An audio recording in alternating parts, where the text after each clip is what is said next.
এই যে গত 17 বছর বিএনপি তারেক রহমানের নেতৃত্বে রাজপথে যে আন্দোলন করলো, সেই আন্দোলনে আমাদের অনেক লোক শহীদ হয়েছে, অনেক লোক গুম হয়েছে, খুন হয়েছে, হত্যার শিকার হয়েছে, বিভিন্ন মামলার শিকার হয়েছে।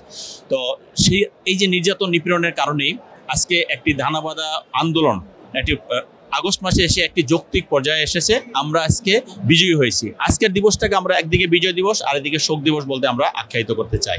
তো আমাদের এই প্রোগ্রামটা করার মূল উদ্দেশ্য হলো, আমাদের পার্টি ভারপ্রাপ্ত চেয়ারম্যান জনাব তারেক রহমান সবসময় দেখেছেন যে জাতিকে ঐক্যবদ্ধ রাখতে চায়, জাতিকে ঐক্যবদ্ধ রেখে বাংলাদেশের মানুষের ভাগ্য পরিবর্তন করতে চায়। আমরা যে 17 বছর আন্দোলন করেছি, 17 বছর আন্দোলন কিন্তু আমাদের চেয়ারম্যান সাহেব একটি কথা বলেছেন যে সবাইকে ঐক্যবদ্ধ থাকতে হবে, ঐক্যবদ্ধ থাকতে হবে। তো আমরা সেই ঐক্যবদ্ধ থাকার কারণে কিন্তু আমরা সফলতা পেয়েছি। এবং এই যে আজকে যারা হত্যাকাণ্ডের শিকার হয়েছে, জুলাই আগস্টের আন্দোলনে ছাত্র জনতা যারা হত্যা হয়েছে, তাদেরকেও আমরা এইভাবে স্মরণীয় বরণীয় করে রাখতে চাই। ভবিষ্যতে আমরা রাষ্ট্রীয়ভাবে যদি ইনশাল্লাহ আমরা তাদেরকে রাষ্ট্রীয়ভাবে বিভিন্ন ধরনের সুযোগ সুবিধা দিয়ে, এবং আপনারা দেখেছেন 71 সনে যেমন মুক্তিযোদ্ধার ঘোষণা দিয়েছিল, যারা মুক্তিযুদ্ধ করেছে তাদেরকে মুক্তিযোদ্ধা হিসাবে সার্টিফিকেট দিয়েছে। এই আন্দোলনে যারা শহীদ হয়েছে, যারা গুম হয়েছে, খুম হয়েছে, তারাও রাষ্ট্রীয়ভাবে তাদের একটা স্বীকৃতি বাংলাদেশে মিলবে। তা আমাদের মুদ্রা কথা হলো যে আমরা জনগণের জন্য রাজনীতি করি, জনগণকে ঐক্যবদ্ধ রাখার জন্য আমাদের পার্টির ভারপ্রাপ্ত চেয়ারম্যান জনাব তারেক রহমান কাজ করে যাচ্ছে।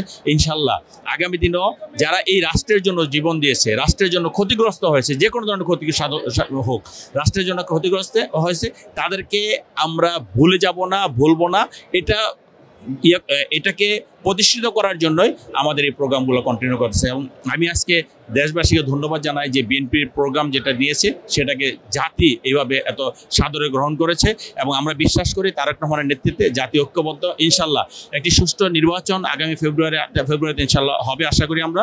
সেই নির্বাচনে পরে জনগণ যদি বিএনপিকে ক্ষমতায় আসীন করে, এই সমস্ত যত নির্যাতনকারী যারা ছিল তারা যেমন শাস্তি পাবে, আর নির্যাতনের শিকার যারা হয়েছে তারাও তাদের বিচার পাবে ইনশাল্লাহ, এটা আমরা বিশ্বাস করি।